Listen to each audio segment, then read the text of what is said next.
Selamat malam, Ibu Bapak, Saudara-saudara yang terkasih di dalam Kristus.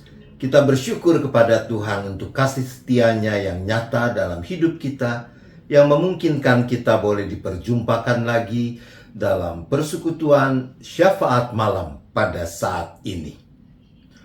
Ambil, jangan. Begitu cerita singkat yang mengawali refleksi kita dalam kesempatan ini. Ada seorang pemuda yang dilahirkan pada tanggal 2 November tahun 1913 dari pasangan suami istri yang sederhana. Ayahnya pegawai kantor pos, ibunya seorang ibu rumah tangga. Ia lahir dan dibesarkan di kota New York. Nama lengkapnya Burton Stephen Lancaster. Diceritakan bahwa di masa mudanya, Lancaster pernah mengalami masa sulit secara finansial karena ia belum punya pekerjaan yang menjadi sumber penghidupannya. Suatu siang ketika ia merasa sangat lapar, ketika ia melamun di pinggir jalan, matanya melihat ada selembar uang kertas $20 tergeletak di pinggir selokan. Uang sejumlah itu sangat besar artinya buat dia. Langsung terbayang hamburger yang lezat. Setelah ia mengambil uang itu, ia bergegas berjalan pulang. Namun baru beberapa langkah, ia bertemu dengan seorang nenek yang terlihat kebingungan. Nenek itu bertanya kepadanya, apakah ia melihat uang yang jatuh di sekitar jalan itu. Nenek itu menegaskan bahwa uangnya yang hilang itu adalah satu lembar $20. Mulailah terjadi perang dalam hati Lancaster. Sepintas dia merenung dengan pikiran yang masih tertuju pada burger yang lezat itu. Namun dorongan batinnya lebih kuat menaruh belas kasihan pada nenek renta itu. Akhirnya dia mengambil keputusan bulat dengan berkata, "Saya tahu di mana uangmu, Nek," sambil mengeluarkan uang dari sakunya dan mengembalikannya pada si nenek. Wajah nenek itu menjadi cerah. Setelah mengucapkan terima kasih, nenek itu pergi dengan penuh sukacita. Apa yang kemudian terjadi dengan pemuda ini? Beberapa waktu kemudian ia mendapat pekerjaan menjadi pemain akrobat di sebuah sirkus. Ketika pecah Perang Dunia Kedua, Lancaster bergabung dalam ketentaraan Amerika Serikat. Ternyata ia memiliki bakat seni peran. Dalam dinas militer yang dijalaninya, ia bergabung ke dalam United Service Organization Incorporation, USO. USO adalah sebuah badan bentukan Jenderal George C. Marshall untuk membangkitkan semangat para prajurit maupun keluarga mereka dengan antara lain menyajikan aneka atraksi hiburan. Usai Perang Dunia Kedua, Lancaster mulai berkarir di dunia seni peran. Mula-mula ia berakting di pentas Broadway, kemudian berlanjut ke dunia perfilman. Rupanya itulah jalan kehidupannya. Karir Lancaster terus melejit di dunia perfilman.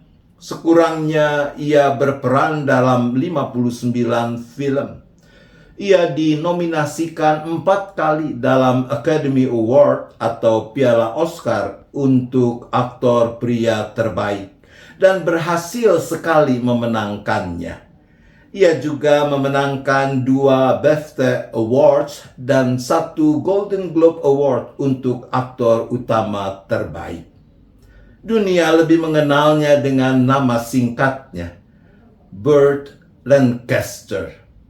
Sekian puluh tahun lalu, ketika di tengah kemiskinan dan kelaparan yang ia alami, Burt Lancaster bisa saja menyimpan dan menggunakan uang $20 yang ia temukan di pinggir selokan itu.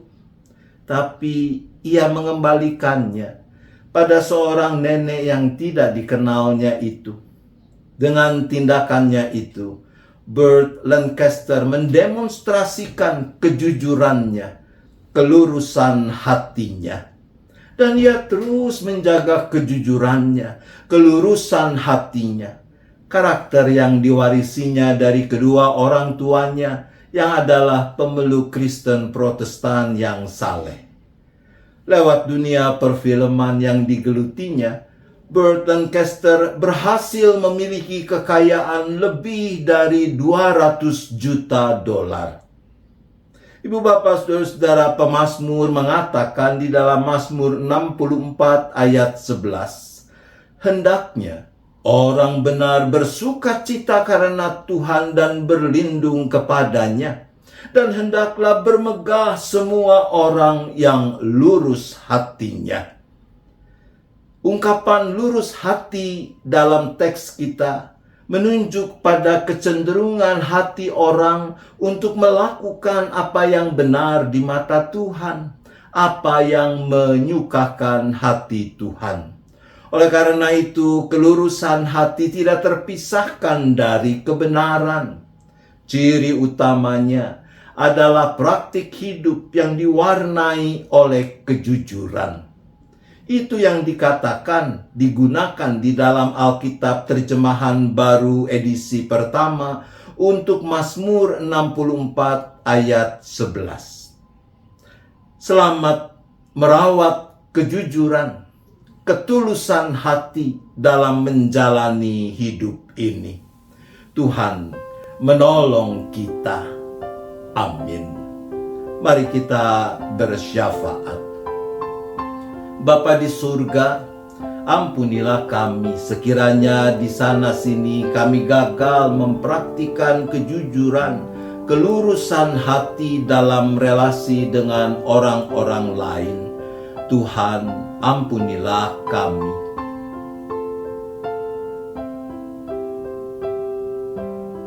Berilah kami hikmat, kekuatan, agar mau terus-menerus merawat, menumbuh kembangkan kejujuran, kelurusan hati dalam praktik keseharian hidup yang kami jalani. Tuhan, tolonglah kami.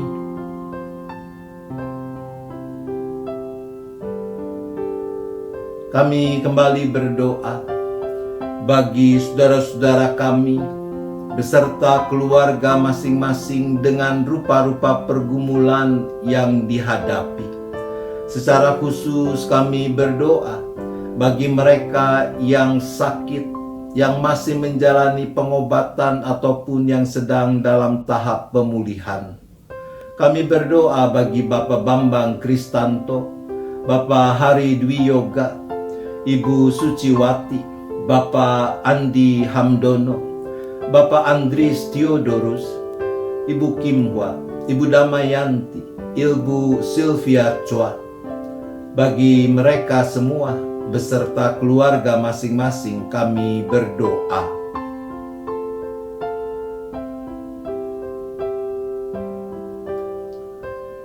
Kami juga menyerahkan pergumulan-pergumulan lain yang dihadapi oleh saudara-saudara kami. Entah mereka yang sedang bergumul karena masalah sumber penghidupan, masalah ketidakharmonisan dalam relasi antar anggota keluarga, ketidakpastian di masa depan, dan sebagainya. Bagi mereka semua kami berdoa. Kami juga berdoa untuk persiapan dan penyelenggaraan peneguhan pemberkatan pernikahan yang akan dilangsungkan oleh anak-anakmu pada tanggal 28 Oktober mendatang, yaitu pasangan Pierre Pangalila dan Teresia Suryanto, Martin Suteja dan Laura Rosenthal, Gani Dewanto dan Ellen Diana Sari. Kami bukan cuma mendoakan penyelenggaraan kebaktian dan resepsi, tapi utamanya hidup pernikahan yang akan mereka jalani, agar mereka mampu menikmati dan merawat kebahagiaan yang Tuhan anugerahkan dengan penuh syukur, dengan penuh sukacita.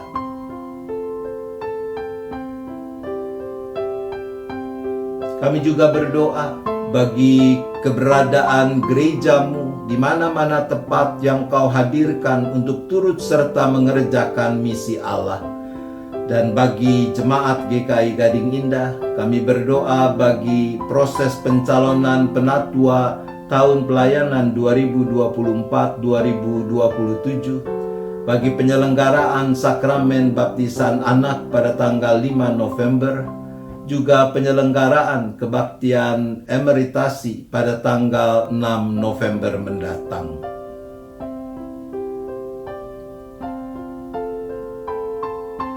Kami juga tetap berdoa bagi bangsa dan negara kami. Kiranya tangan kasih Tuhan yang terus memeliharakan, terus memampukan para pemimpin bangsa ini untuk memilih hanya apa yang benar dan melakukannya dengan cara yang benar agar mendatangkan kebaikan bagi segenap bangsa. Secara khusus kami berdoa bagi tetap terpeliharanya kedamaian, ketertiban di dalam menyongsong penyelenggaraan pemilu yang akan berlangsung awal tahun mendatang.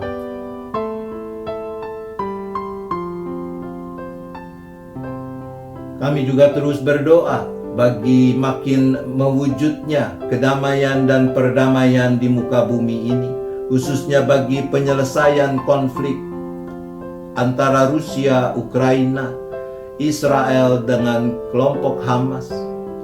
Kami percaya Engkau Allah yang mengasihi umat manusia, yang menghendaki manusia hidup dalam perdamaian.